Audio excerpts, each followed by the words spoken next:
Olá, boa tarde a todas, tudo bem? Estamos ainda tendo que ficar distantes, mas com a graça de Deus, né? E com a tecnologia, a gente pode se aproximar também. Bom, foi me passado aqui o texto, né? Para que a gente possa estar fazendo uma meditação, uma reflexão acerca da palavra de Deus. Efésios, capítulo 1, de 17 a 23. Efésios, capítulo 1, de 17 a 23. Assim diz a palavra de Deus para cada um de nós hoje.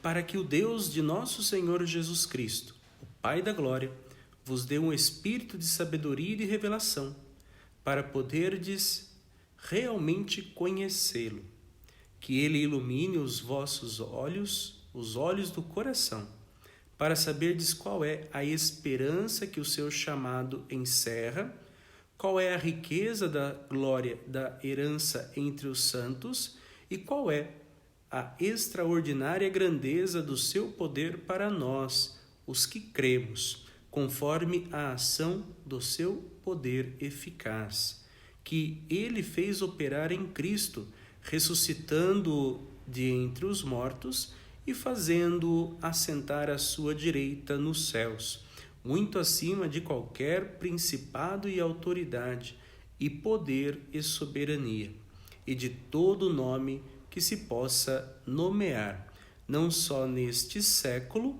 mas também no vindouro. Tudo ele pôs debaixo dos seus pés, e o pôs acima de tudo como cabeça da igreja. Isto é, seu corpo, a plenitude daquele que plenifica tudo em todos. Palavra do Senhor, graças a Deus. Este texto do apóstolo Paulo, ele evoca uma grandeza. Primeiramente, Paulo ele está falando sobre o triunfo e a supremacia de Cristo. É muito bonito porque Paulo ele compõe alguns hinos cristológicos que exalta a grandeza, a plenitude, seja da criação, seja da salvação, tudo se dá em Jesus Cristo. O Pai que envia o Filho para poder salvar, para poder dar a vida, e em Cristo o Pai, ele restaura todas as coisas. Por isso que aqui no texto, né, ele faz este pedido para que a graça de Deus, né, aquilo que ele ouviu a respeito de Deus, para que o Senhor Jesus Cristo, Pai da glória, veja, Paulo ele está sempre usando, né, de expressões fortes, adjetivos que realmente qualificam a pessoa de Cristo como Senhor, como Salvador, aquele que dá a vida, aquele que dá o Espírito. Mas Paulo também ele faz um chamado a cada um de nós. Enquanto cristãos, enquanto seguidores, enquanto homens e mulheres que se dedicam realmente a esta busca pela palavra de Deus, nós precisamos dar também uma resposta, como ele diz aqui no texto, quando ele diz assim, ali no versículo 18, que ele ilumine os olhos dos vossos corações, para saberdes qual é a esperança que o seu chamado encerra, qual é a riqueza da glória da sua herança entre os santos e qual é a extraordinária grandeza do seu poder para nós, os que cremos. Então, o nosso chamado também é esse. Um chamado onde nós somos convidados a dar um testemunho daquilo que nós cremos, daquilo que nós realmente acreditamos, daquilo que realmente nós professamos. Que chamado é este que o apóstolo Paulo está querendo dizer a cada um de nós, né? Que o seu chamado encerra. Nós sabemos que o nosso chamado é chamado à vida, um chamado à vocação e principalmente um chamado à santidade. Deus que nos chama a viver junto com Ele a santidade.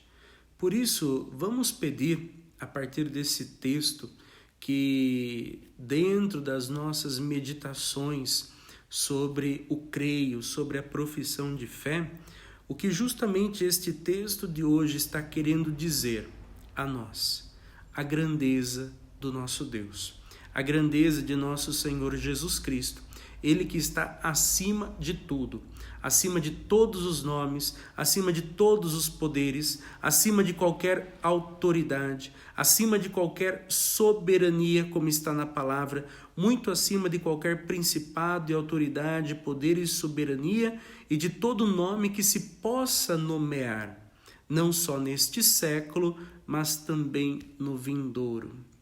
Esta é a grandeza que o apóstolo Paulo faz a experiência, saber que Jesus Cristo, Ele é o Senhor de todos os poderes, é o Senhor dos senhores e não há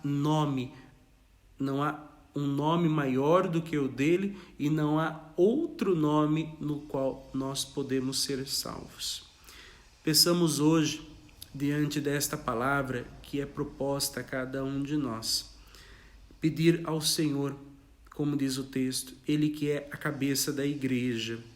Nós somos o corpo, os membros desta igreja.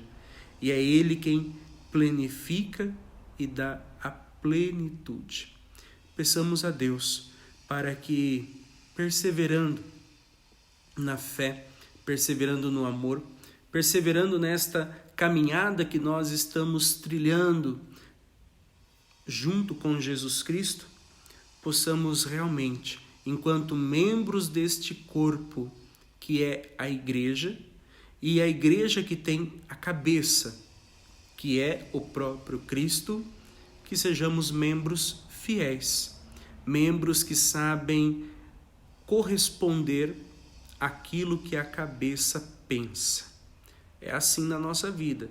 O que a nossa cabeça pensa, o nosso corpo, os nossos membros realizam. Na igreja não é diferente. Nós seguimos aquele que é a cabeça, Jesus Cristo.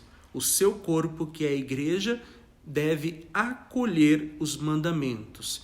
E os membros, que somos nós, devemos executar a vontade e o desejo do nosso Deus.